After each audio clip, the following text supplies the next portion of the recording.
ઓમ નમો ભગવતે વાસુદેવાય। પ્રિય દર્શકો, આપ સૌનું સ્વાગત છે અમારી આ ચેનલ સંપૂર્ણ જ્ઞાન ગુજરાતીમાં। મિત્રો, આજના આ વિડીયોમાં આપણે વાત કરીશું કે વર્ષ 2026માં જેઠ અમાસ ક્યારે ઉજવવામાં આવશે, 13 જુલાઈએ કે પછી 14 જુલાઈએ। હું તમને તેની સાચી તારીખ જણાવીશ કે જેઠ અમાસનું વ્રત અને પૂજા ક્યારે કરવી અને પૂજાનું શુભ મુહૂર્ત શું રહેશે, સ્નાનદાનનો સમય શું રહેશે, પિતૃપૂજાનો સમય શું રહેશે અને તેની સંપૂર્ણ પૂજા વિધિ શું છે, આ દિવસે શું કરવું જોઈએ, શું ન કરવું જોઈએ। આ ઉપરાંત અમે તમને જેઠ અમાસનો એક ચમત્કારિક ઉપાય પણ જણાવીશું, જેને કરીને તમે તમારું સૂતેલું ભાગ્ય જાગૃત કરી શકો છો। તો આ બધા વિષયોની સંપૂર્ણ માહિતી તમને આ વિડીયોમાં મળશે, પરંતુ વિડીયો શરૂ કરતાં પહેલાં તમને વિનંતી છે કે જો વિડીયો તમને થોડો પણ સારો લાગે તો કૃપા કરીને એકવાર લાઈક જરૂર કરજો અને તમારી મનોકામના પૂર્ણ થાય તે માટે કોમેન્ટ બોક્સમાં જરૂર લખજો જય શ્રી હરિ અથવા જય લક્ષ્મી નારાયણ। તો ચાલો હવે જેઠ અમાસ વિશે વાત કરીએ। મિત્રો, હાલમાં જેઠ મહિનો ચાલી રહ્યો છે। ધાર્મિક દ્રષ્ટિએ જેઠ માસમાં આવતી અમાસ તિથિનું ખૂબ જ વિશેષ મહત્વ છે। અમાસ તિથિ દરેક મહિનાના કૃષ્ણ પક્ષની અંતિમ તિથિને કહેવામાં આવે છે। અમાસની તિથિને પિતૃઓનું શ્રાદ્ધ અને તર્પણ કરવા માટે પણ અત્યંત શુભ દિવસ માનવામાં આવે છે। મિત્રો, જેઠ માસની અમાસ ખૂબ જ વિશેષ હોય છે। મિત્રો, જેઠ અમાસના દિવસે પવિત્ર નદીમાં સ્નાન તેમજ દાન પુણ્ય પણ કરવામાં આવે છે। તેનાથી પિતૃઓના આશીર્વાદ મળે છે, જેના કારણે ઘરમાં ધન અને વૈભવમાં વૃદ્ધિ થતી રહે છે। શક્ય હોય તો અમાસના દિવસે ફળાહાર વ્રત રાખવું જોઈએ, સાથે જ પોતાની શક્તિ મુજબ કોઈ જરૂરિયાતમંદ વ્યક્તિને દાન પણ આપવું જોઈએ। દાન કરવાથી પુણ્યની પ્રાપ્તિ થાય છે અને મૃત્યુ પછી મોક્ષ મળે છે। તો ચાલો જાણીએ કે જેઠ અમાસ ક્યારે છે, સ્નાનદાનનું શુભ મુહૂર્ત શું છે તે જાણીએ, પરંતુ તે પહેલાં તેની પૂજા વિધિ જરૂર સમજી લઈએ। મિત્રો, આ દિવસે કોઈ પવિત્ર નદી, તળાવ અથવા કુંડમાં સ્નાન કરવું જોઈએ, અથવા તમે તમારા ઘરમાં નાહવાના પાણીમાં થોડું ગંગાજળ ઉમેરીને સ્નાન કરો અને સ્વચ્છ વસ્ત્રો ધારણ કરો।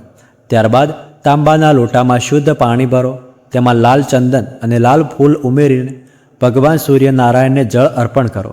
ત્યારબાદ તમારા હાથમાં થોડા કાળા તલ, સફેદ ફૂલ અને કુશ લઈને પિતૃ તર્પણ કરો। અને જો તમે જેઠ અમાસના દિવસે પિતૃદોષમાંથી મુક્તિ મેળવવા માટે પિંડદાન અથવા શ્રાદ્ધ કરવા ઈચ્છતા હોય તો તે જરૂર કરો। ત્યારબાદ તમારી શક્તિ મુજબ કોઈ બ્રાહ્મણ અથવા ગરીબ વ્યક્તિને દાન અને દક્ષિણા આપો।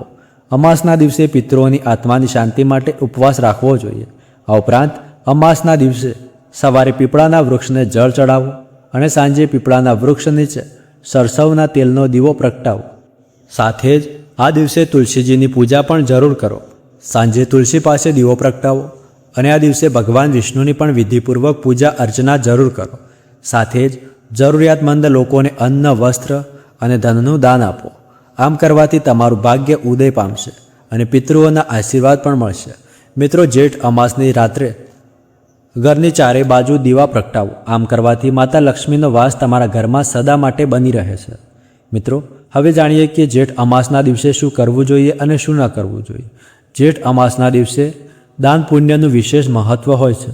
એવું માનવામાં આવે છે કે આ દિવસે શક્ય હોય તેટલું વધુ દાન કરવું જોઈએ।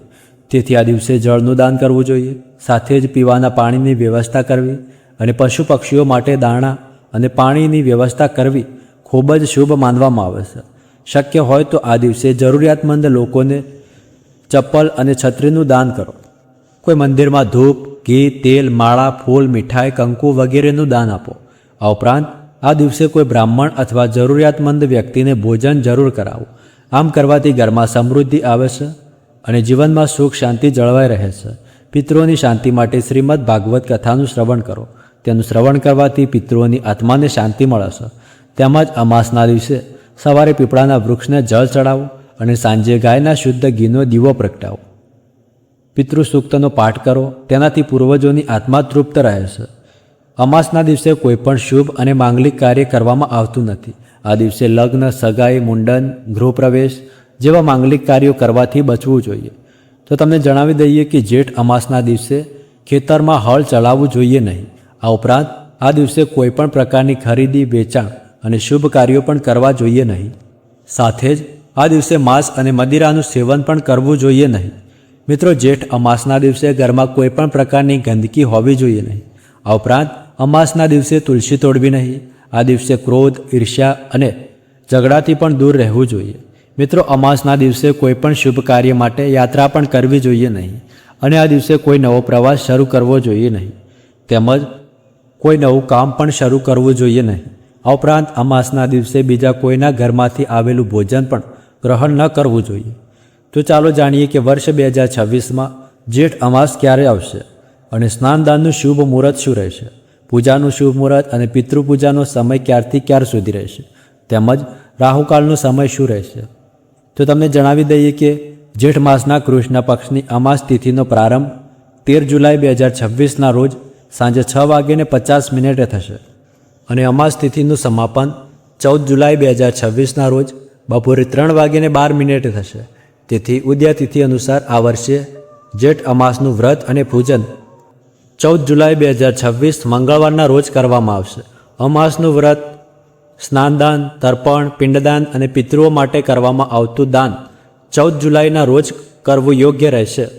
હવે વાત કરીએ કે સ્નાનદાનના શુભ મુહૂર્તની. તો તમને જણાવી દઈએ કે જેઠ અમાસના દિવસે બ્રહ્મ મુહૂર્તમાં સ્નાન કરવાનું વિધાન છે અને આ દિવસે બ્રહ્મ મુહૂર્ત સવારે 4:11 થી સવારે 4:52 સુધી રહેશે. તેથી તમે આ શુભ મુહૂર્તમાં સ્નાનદાન કરીને મોક્ષની પ્રાપ્તિ કરી શકો છો અને પિતૃપૂજાનો સમય સવારે 10:43 થી બપોરે 2:10 સુધીનો રહેશે. તેમજ આ દિવસે રાહુકાળ બપોરે 3:54 થી સાંજે 5:38 સુધીનો રહેશે. રાહુકાળ અશુભ સમય માનવામાં આવે છે, તેથી રાહુકાળ દરમિયાન કોઈ પણ શુભ કાર્ય કરવાથી બચવું જોઈએ. તો મિત્રો, આ માહિતી તમને સારી લાગી હોય તો કોમેન્ટમાં જય શ્રી હરિ અથવા જય લક્ષ્મી નારાયણ જરૂર લખજો. વિડીયો થોડો પણ સારો લાગ્યો હોય તો કૃપા કરીને વિડીયોને લાઇક કરો, શેર કરો અને સાથે સાથે અમારી ચેનલને સબસ્ક્રાઈબ પણ જરૂર કરો. તો આજના વિડીયોમાં આટલું જ. મળીએ આગળના વિડીયોમાં. ત્યાર સુધી ધન્યવાદ.